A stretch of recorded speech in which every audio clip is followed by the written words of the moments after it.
பிரியமானவர்களே, இயேசு கிறிஸ்துவின் இணையற்ற நாமத்தில் உங்களை வாழ்த்துகிறேன். இந்த மன்னாட்டுடைய டெய்லி பாட்காஸ்டை கேட்கிற உங்கள் ஒவ்வொருவரையும் கர்த்தர் தாமே ஆசீர்வதிப்பாராக. ஏசாயா 66வது அதிகாரம் 2வது வசனம் இப்படியாய் கூறுகிறது: என்னுடைய கரம் இவைகளையெல்லாம் சிருஷ்டித்ததினால் இவைகளெல்லாம் உண்டாயின என்று கர்த்தர் சொல்லுகிறார். ஆனாலும் சிறுமைப்பட்டு ஆவியில் நொறுங்குண்டு என் வசனத்திற்கு நடுங்குகிறவனையே நோக்கி பார்ப்பேன் என்பதாக. கர்த்தருடைய வசனத்திற்கு நடுங்குங்கள். ட்ரெம்பிள் அட் காட்ஸ் வேர்ட் என்ற தலைப்பின் கீழ் இன்றைய மன்னாவை தியானிக்கப் போகிறோம். கர்த்தருடைய ஜனம் தேவனுடைய வார்த்தைக்கு நடுநடுங்கி ஜீவிக்க வேண்டும்.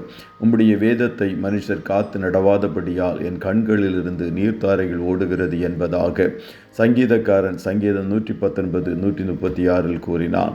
பரலோகத்தின் தேவனும் கூட அவருடைய பிள்ளைகள் அவருடைய வார்த்தையை கைக்கொண்டு கீழ்ப்படிந்து நடவாத போது வேதனை அடைகிறார். ஆனால் அதை கைக்கொண்டு ஜீவிக்கும் போது அவருடைய மனம் மகிழும்.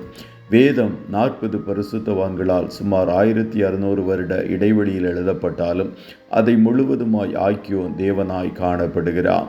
கர்த்தர் சீனாய் மலையில் மோசையோடு பேசி முடிந்த பின்பு தேவனுடைய விரலினால் எழுதப்பட்ட கற்பலகைகளாகிய சாட்சியின் 2 பலகைகளை அவனிடத்தில் கொடுத்தார் என்று யாத்ராகமம் 31:18 கூறுகிறது.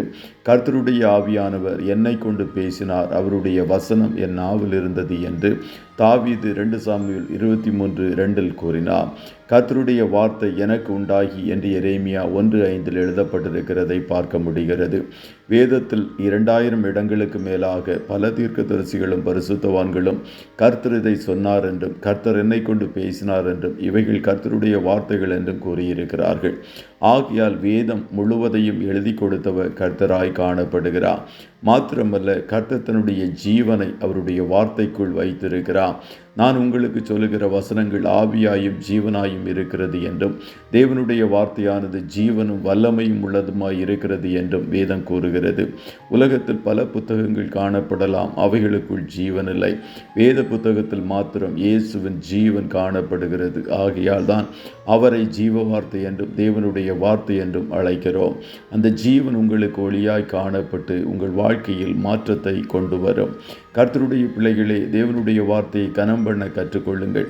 உங்கள் பிரியம் கர்த்தருடைய வார்த்தையின் மேல் இருக்கட்டும். பெரையா பட்டணத்து ஜனங்களைப் போல வேதத்தை நீங்களும் ஆராய்ந்து பாருங்கள். கர்த்தருடைய புத்தகத்தில் பரலோக பொக்கிஷங்கள் புதைந்து காணப்படுவதால் நீங்கள் புதையல்களை தேடுவதைப் போல அதை தேடி வாசியுங்கள்.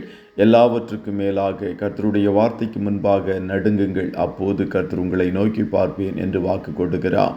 அவர் உங்களை நோக்கி பார்க்கும்போது அவர் கண்களிலிருந்து கடாட்சத்தை நீங்கள் பெறுவீர்கள். நீங்கள் பிழைத்து கொள்ளுவீர்கள். உங்கள் வாழ்க்கையில் எல்லா விதமான கடினமான சூழ்நிலைகளும் மாறும். அவருடைய கிருபையும் தயவும் உங்களை சூழ்ந்து கொள்ளும். நீங்கள் ஆசீர்வாதமாக காணப்படுவீர்கள். கர்த்தர் தாமே உங்கள் ஒவ்வொருவரையும் ஆசீர்வதிப்பாராக. ஜெபம் செய்வோமா? நல்ல தகப்பனே, உம்மை நன்றியோடு துதிக்கிறோம். இந்த மன்னாற்றுடைய டெய்லி பாட்காஸ்டை கேட்கிற உம்முடைய பிள்ளைகள் ஒவ்வொருவரையும் கர்த்தர் நீர் ஆசீர்வதிப்பீராக.